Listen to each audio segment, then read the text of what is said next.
So yeah, just talking about Friday, I know you were, mostly just grilled on the session these next several months, but you obviously are looking ahead to 4 years. And so just beyond the session, I know maybe some things could change. You could play off some things that are actually voted into law then, but what else are you thinking for these next 4 years? Well, of course, to me, the next 4 years is about continued economic growth in the state and improvements in education. Those are fundamental for any state to make sure that we grow, we provide the jobs that are needed, but we also are producing the talent that's needed for the workforce. So that's the overall objective. When you look at 4 years, what's challenging is those things that come along that you don't expect. You don't know what disasters might occur, what flooding might happen. Those things you have to be mentally prepared for as well.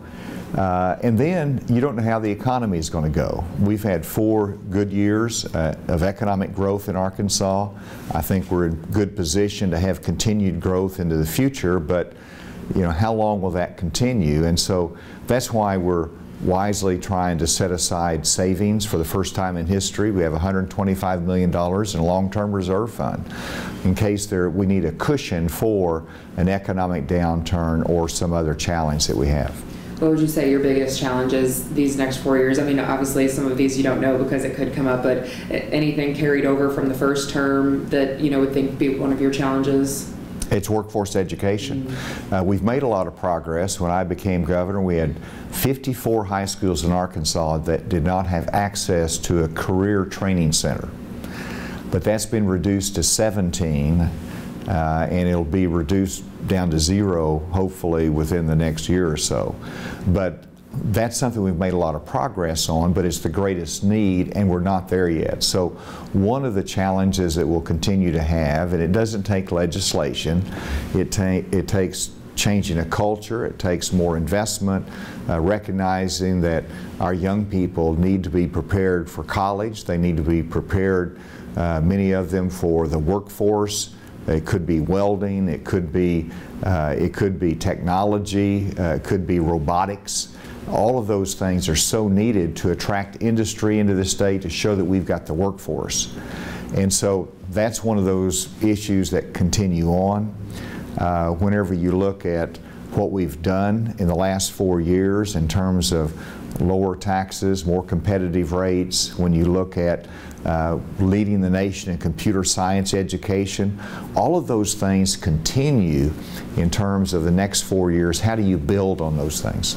As far as your State of the State tomorrow too, I know you don't want to just give me your speech or anything like that because that would ruin the fun, but just since you will be addressing the new legislature and everything, what's maybe some advice that you would give to these new lawmakers as they're coming in that are very bright-eyed, and a lot of them though are already tackling some big issues?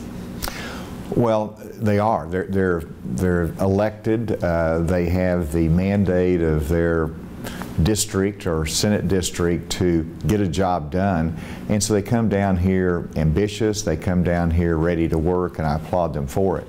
My encouragement would be to listen, to learn, and then make judgments. Sometimes new legislators make a mistake by promising too early, where they will have more information down the road. It might be somebody coming wanting them to sponsor a bill, and that it looks good, but then all of a sudden you find out a whole bunch more down the road. So you've got to study, you've got to do your homework and make a good decision. And that's why we try to get our agenda out early so that there is time for them to evaluate some of these complex bills like the transformation bills and build support for it. And then I'm sure you would argue that the state of the state is better off than it was when you became governor the first time around. What, and I know you've been able to talk about this a lot, but what's kind of your most proudest accomplishment, I guess, at the first term? Well, it's the impact on lives, but I mean, one of the lasting achievements I think that we've had is the computer science education that is recognized nationally. That's a source of pride, and I believe that was a turning point for our state. It is the industry that we've recruited here, from Sig Sauer to Glatfelter in Fort Smith, new industries that have moved here from York, Pennsylvania and New Hampshire. They'll be here creating jobs and providing a good living for so many different workers. It's the investment in education that's made a difference. Our reading initiative, where we're focusing on our students reading at grade level at grade 3, because that's the foundation of learning in the future. So I hope all of those will carry over into the second term and even beyond that. I believe in growing our state. The fact that we increased for the first time in history over 3 million people. People are moving into this state, and we want to make it an environment that they can come here and they can enjoy our incredible quality of life and raise their families. You've already had a very storied career, and I'm sure that people always get asked this, though, even right as you start your second term, but have you thought about your move after this since you term out? Just stay tuned.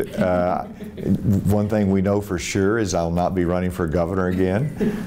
We have term limits, and it'll be time for somebody else to take over after 4 years. We got a lot to do, and that's my focus. But I have a lot of energy, and I know that there'll be opportunities to serve in some capacity down the road. Serve Arkansas? Keep serving Arkansas? We'll wait and see. We'll wait and see. Listen, my focus is on one thing now, and I got my plate full, and I'm excited about it.